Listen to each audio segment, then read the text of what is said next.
It's interesting, COVID and education.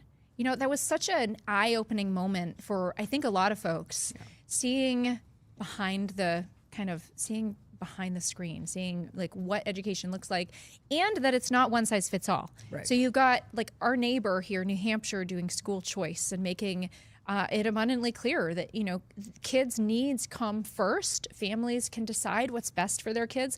We are not doing that here in Maine. School choice has been kiboshed a number of times by the legislature.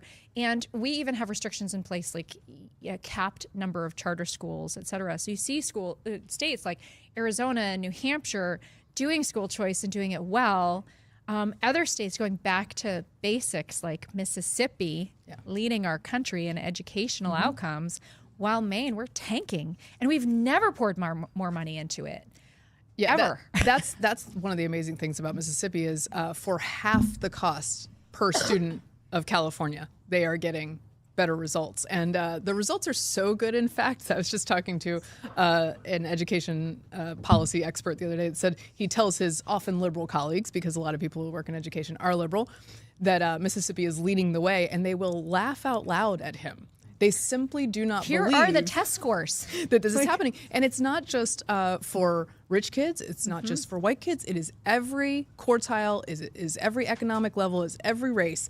And it is very impressive. The thing that I love about that as an example is that it has been replicated already in Tennessee and Alabama and Louisiana, which means, oh my gosh, self-government can work, and we can take this and we can put it in all these other places. But teachers' unions really have such a chokehold in so many places that in order to get to where we are on school choice or on some of these innovations, they had to literally shut schools for 2 years before people got mad enough at them that we were able to move on to a different solution. Randy Weingarten always cracks me up because she's like, you guys want to privatize all the schools and look what you've done. And I go, you have done more work on behalf of school choice than I could ever hope to do. Yes. I thank you for your service.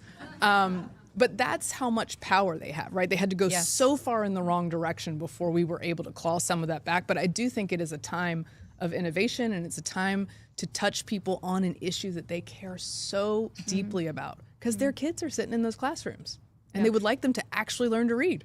Yeah, I once thanked Augusta Democrats for bolstering our homeschooling movement here in Maine. We've never seen so many folks homeschooling their kids. Huge. As we have now. Give them all medals. Thank you.